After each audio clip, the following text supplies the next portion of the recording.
नमस्कार दोस्तों, स्वागत है आपका कथा सागर में। मैं आप लोगों को श्रीमद् भागवत महापुराण के हिंदी रूपांतरण यानी कि सुख सागर की कथाओं को सुनाती हूँ। आज मैं आप लोगों को प्रथम स्कंद का 7वां अध्याय सुनाने जा रही हूँ, जिसमें सूत जी द्वारा शौनक ऋषि को राजा परीक्षित का परिचय मिलता है। अगर आपने पहले की कथा को नहीं सुन रखा है तो ये मेरी एक छोटी सी विनती है, आप हमारे चैनल के साथ जुड़ जाएं, पहले की कथा को सुने ताकि आगे का अध्याय आपको और अच्छे से समझ में आएगा। अब ईश्वर की ओर चलते हैं, ईश्वर को याद करते हैं, उनकी आराधना करते हैं और उनके चरणों में अपना सिर झुकाकर इस कथा की शुरुआत करते हैं। तो एक बार सब कोई मेरे साथ बोलिए, ओम नमो भगवते वासुदेवाय नमः। इतनी कथा सुनकर शौनक जी बोले, हे सूत जी, नारद मुनि के चले जाने पर उनका आशय जानकर व्यास जी ने क्या किया? तब सूत जी बोले, हे ऋषि, जब नारद मुनि वहां से चले गए तब वेद व्यास जी वहां से उठकर अपने उस आश्रम में आ बैठे जो ब्रह्मा नदी सरस्वती के पश्चिम किनारे पर बना हुआ शमप्रास नाम से प्रसिद्ध ऋषियों के ब्रह्मा विचार को बढ़ाने वाला था। उसके चारों ओर बेर के घने वृक्ष लगे हुए थे। तब उन्होंने जल से आचमन कर भगवान का ध्यान किया। भक्ति योग से निर्मल और निश्चल होने पर उन्हें झट ईश्वर का प्रतिबिंब दिखलाई पड़ा, जिनके आश्रित हो माया नाचा करती है।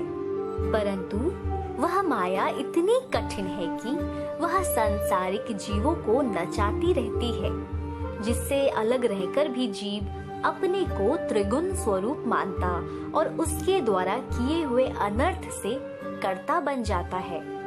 हाँ, वह माया बड़े बड़े अनर्थों को उत्पन्न करने वाली है, किंतु वह माया किस प्रकार शांत होगी, इसी के लिए विद्वान व्यास जी ने श्रीमद् भागवत नामक ग्रंथ को बनाया है। यह भागवत शास्त्र मनुष्यों के भय को दूर करने वाला और श्री कृष्ण जी में भक्ति उत्पन्न करने वाला है। श्री वेद व्यास जी ने इस भागवत संहिता को बनाकर इसे पहले अपने पुत्र श्री सुखदेव जी को पढ़ाया। तब शौनक जी ने पूछा, हे सूत जी, सुखदेव जी तो निवृत्ति मार्ग में पहुँचे हुए और उसमें परम परायण थे, फिर उन्होंने किस कारण से इतनी बड़ी संहिता का अभ्यास किया? भला उन आत्मज्ञानी और कहीं भी स्नेह ना करने वाले सुखदेव जी को ऐसा क्या विचार आया कि वे इस प्रकार के अभ्यास में लगे? तब सूत जी ने उत्तर दिया, यह कोई बात नहीं है। क्रोध तथा अहंकार आदि से रहित आत्मज्ञानी मुनि भी फलानुसंधान के लिए श्री विष्णु जी में भक्ति करते हैं, क्योंकि विष्णु जी में ऐसे ही गुण विद्यमान हैं। बस इसी भावना से प्रेरित होकर सुखदेव जी ने इतने बड़े भक्ति पूर्ण ग्रंथ को पढ़ा। इतना सब कुछ बताने के बाद सूत जी बोलते हैं, अब राजा परीक्षित का परिचय सुनो। जब महाभारत के युद्ध में कौरव और पांडव के वंशज आपस में लड़कर वीर गति को प्राप्त हुए और जब महाबली भीमसेन ने गदा से धृतराष्ट्र के पुत्र दुर्योधन की जंघा को तोड़ डाला, तब उसके मित्र अश्वत्थामा ने सोते हुए द्रौपदी के पुत्रों का सिर इसीलिए काट डाला कि इसे देखकर दुर्योधन प्रसन्न होगा, परंतु वह तो कुछ और ही चाहता था। इससे वह प्रसन्न नहीं हुआ, क्योंकि विद्वान लोग उस कर्म की निंदा करते हैं। तब अपने छोटे छोटे बालकों की इस प्रकार की हत्या को देखकर द्रौपदी के क्रोध का अंत ना रहा। भीमसेन और अर्जुन भी पुत्र शोक से कातर हो गए। पांडवों ने द्रौपदी को बहुत समझाया, परंतु पुत्र के शोक से द्रौपदी दारुण विलाप करने लगी। अर्जुन ने कहा, रोना बंद करो, मैं अभी नीच अश्वत्थामा का सिर काट लाकर तुम्हें प्रसन्न करता हूँ। अर्जुन अपने रथ पर बैठ अश्वत्थामा को मारने चले।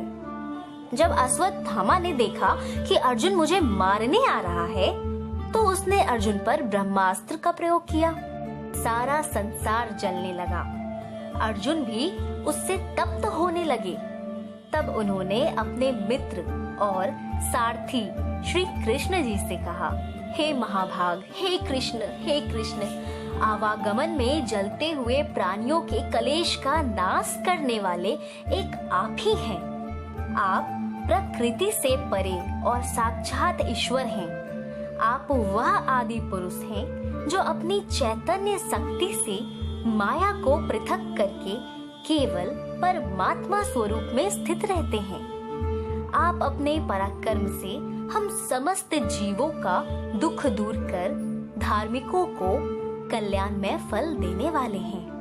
हे केशव, आप पृथ्वी का भार हरण करने की इच्छा से ही अवतार धारण किए हैं। आप अपने भक्तों और गृहस्थ कुटुंबियों के द्वारा प्रतिक्षण ध्यान करने योग्य हैं। सो हे देवेश, कहिए यह इतना बड़ा प्रकाश युक्त और कठिन तेज कहाँ से आ रहा है?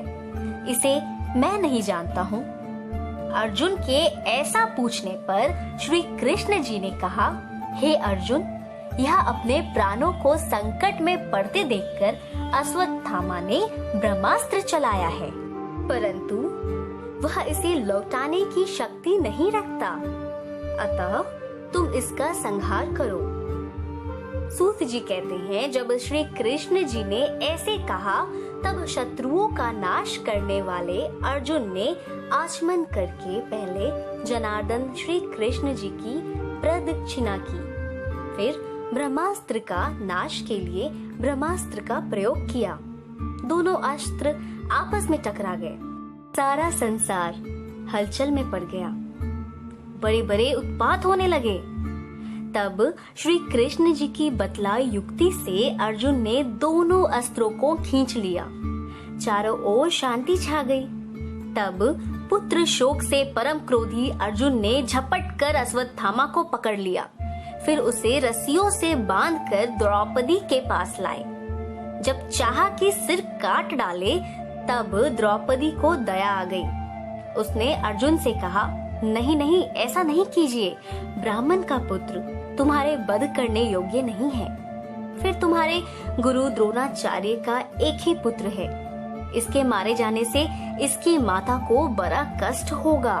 स्त्री होने के नाते मुझे इन बातों का पूरा ज्ञान है।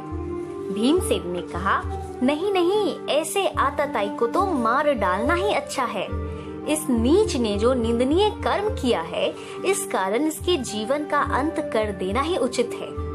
तब श्री कृष्ण जी ने कहा, इसके मस्तक में जड़ी हुई मणि लेकर इसके सिर के बाल मुड़ाकर अपना दास बनाकर छोड़ दो। देखो, नीच से भी नीच ब्राह्मण तुम्हारे मारने के योग्य नहीं है, परंतु तुम्हारी द्रौपदी से की हुई प्रतिज्ञा कहीं व्यर्थ ना हो जाए, इसके लिए तुम द्रौपदी से परामर्श करो। फिर जैसा वह कहे उसी के अनुसार तुमको चलना चाहिए। अर्जुन ने उसे छोड़ दिया। अब आगे की कहानी, आगे की कथा हम जानेंगे 8वां अध्याय में। इसी के साथ 7वां अध्याय यहाँ पर संपूर्ण होता है। सब कोई मेरे साथ एक बार बोलिए, ओम नमो भगवते वासुदेवाय नमः। आगे की कथा और ज्यादा रोचक है और ज्यादा रमणीय है, तो उसको सुनने के लिए आप हमारे चैनल कथा सागर के साथ जुड़ जाएं। जुड़ने के लिए आपको करना होगा सब्सक्राइब, बेल आइकन जरूर हिट करें ताकि सारे अपडेट्स आपको मिल जाएं।